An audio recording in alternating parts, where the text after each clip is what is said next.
Welcome to the Manager Matt podcast show. The show is designed to give you solutions to your day-to-day management and leadership problems. It's hosted by Matthew Haddock, a frontline manager and leader with over 25 years of experience. If you're ready, then let's get on with the show. Hi, and welcome to the Manager Matt podcast show. Hope you're keeping safe and managing yourself and your direct reports to deliver the results you need. I hope you are here to learn and grow as a leader, and please don't forget to drop me a line on whatever subject you fancy and give me some feedback on the show. You can get me at managermattpodcast@gmail.com. Well, without any more delay, let's get on with this week's show. I know we will have all heard it 1,000 times before. Whenever something goes wrong, it was human error. The total acceptance of managers that it was all down to the people who just messed it up. The operator who didn't do his job right, he didn't press the button at the right time, or he forgot to do something, or the customer service rep who has made a mistake, entered the data in the wrong field on the form. Now we all know humans, unless you are one of the off-planet listeners, and if you are, welcome to the show. We all make mistakes. When I type an email, I would enter data in a spreadsheet. Sometimes I make mistakes. I constantly get the red line through my work, like some overzealous school teacher. I know I can't spell, I can't even speak. I know I can't spell, damn you. Please leave me alone. So, the point of this case is not to blame the human for our fallible mistakes, but to support a culture that accepts and drives down the errors by evaluating the risk and removing as much as you can. Let's face into the fact that if humans are in the process, mistakes will happen. And, as managers, never accept that human error as a root cause. When you drive, you make mistakes. Pull out on someone. But not every small mistake leads to an incident, a crash, or a big accident. But they are warning signs of future errors to come.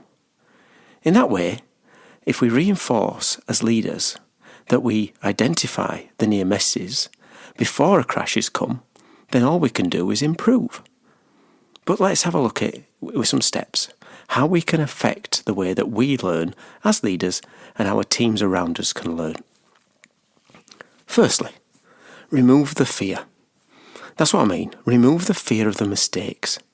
It's important as an organisation and as a culture and as a leader to accept that the mistakes will happen.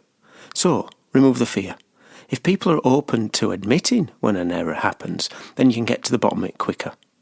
I've been in businesses when you've had an error, a really big error, which has affected an external customer. And if you look through the root cause, if only the person or the people involved had put their hands up at the time and said there was an error, it would have stopped so much more than what happened at the end. And of course, from a mistake, you should always think of it as a learning opportunity. Don't ignore it, face into it, look that problem in the eye and say, how can we learn? Now, in the middle of a problem, you know it's the hardest thing to do. You just think the walls are going to cave in around you. But most of the time they don't. And if at the end of it you can wrap it up and try to learn from it, you can only move forward. That leads on to my third point. Is get a system to spot the errors. Think of the aviation industry with a system of near misses. And what they do is they don't punish people for raising a near miss. They actually reward it and ask that that information is shared through all the companies so that if you've got an error or a glitch in the machinery or in the process, then others can learn. And that has led to the aviation being one of the safest ways to travel. One of the things you can do inside your own business is to learn from others, peer-to-peer learning. Think of things like safety alerts or I for safeties.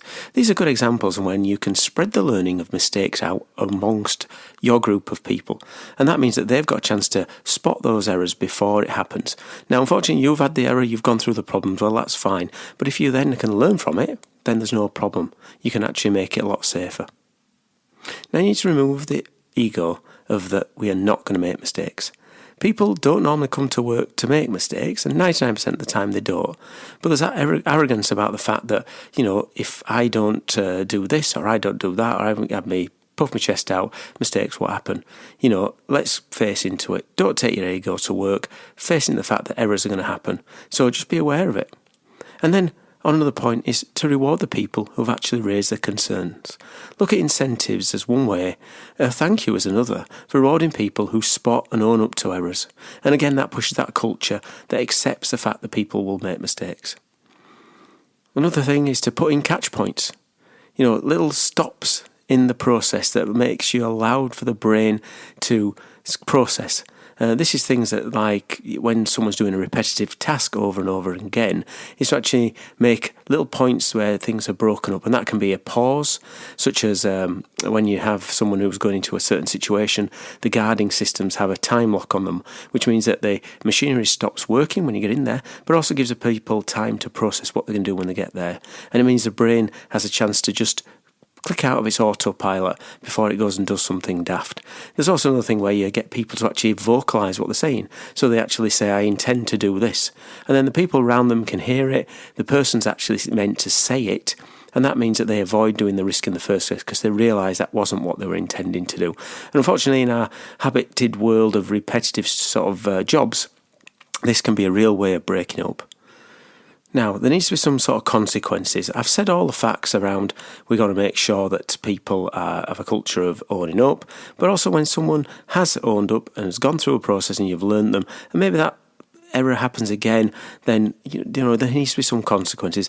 I'm not meaning they're automatically going to sack someone, but you need to make sure there is some consequences in your systems when people do make mistakes over and over again. And that's normally some sort of retraining, some sort of process of going back a step in the learnings, because there is a point where you can't accept the fact that someone's going to really make a massive error all the time and just go, oh, well, that's fine, let's learn from it. There still has to be some consequences. And of course, by doing that, you need to set the bar high and maintain the standards. So if you as a leader are maintaining high standards and expecting people around you to do the same standards, that helps push out errors because you're expecting people to raise the bar, do a great job with support from you.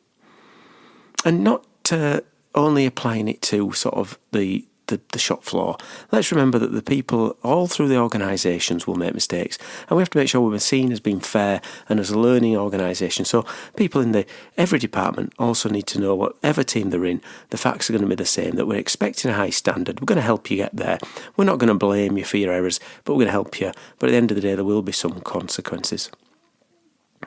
So my advice is that you should always deal with human errors as not being the root cause of the issue. Unless it's malice. Of course, there is that rare occasion where someone may have maliciously done something wrong, but it's very, very rare you'll see that.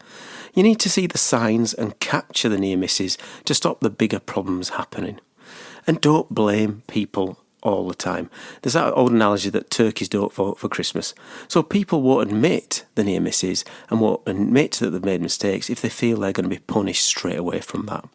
And on the reverse, celebrate and encourage an open environment which we are pleased to have small near misses and errors. If you think of your safety systems, you have the safety observations which can be positive and negative, but they're also around having a system that appreciates the fact that people are raising near misses. The more near misses you see, the less errors you're going to get in the end of the day. Because most of the time, the small errors will stop them big errors that come and cause big expense or, unfortunately, sometimes life-threatening accidents. A good checks and balance when it comes to human errors is to put yourself in that person's shoes. Let's have a look from where they are. So not from a manager, but from whatever career they're in. Have a look at it, and then that'll help you not go down that rabbit hole of, oh, it was obvious, it was common sense, because you don't know what you don't know. And when you're in a certain position, you don't know everything. So, when something does happen and you're studying it and you're standing back and you say, oh, it's human error, why didn't they know this? Then just take a thought to think, well, if I was in those shoes at that position, either in their age, in their experience, in their position, would I have really known that? It's very hard to see that world from a different view, but I think sometimes we just need to reframe a problem in that way. And by doing that, you hopefully are going to make a culture that accepts that issues will happen, accepts the fact that we are going to have mistakes, but doesn't blame humans for the issue. Looks at a process that's going to be able to capture it, and they're going to have a process in play that's going to be able to fix it. By doing that, you drive up the small near misses and the openness to those, and drive down the big problems which lead to customer disappointment, loss of profits, and unfortunately sometimes a loss of life. Well, thanks for listening. Please have a reflection on what you've heard today. I'd really be interested to see what you thought about it. And always remember, this show is all about what you want to hear from me. So please give me your feedback at managermattpodcasts@gmail.com. I answer all at my own emails. And I really love to engage on new topics or revisit some old ones. Well, that's it for Manager Matt this week. Thanks for listening and goodbye. Thank you so much for listening to this Manager Matt podcast. We hope you found it interesting, helpful and actionable. One last thing, please leave a quick review on iTunes or with your podcast provider, as it helps to spread the word of Manager Matt. If you haven't already done so, please subscribe to the podcast, and if you did like anything in particular, send an email to managermattpodcast@gmail.com or visit managermatt.co.uk for more content. Feedback is a gift, so let's keep giving. See you next week.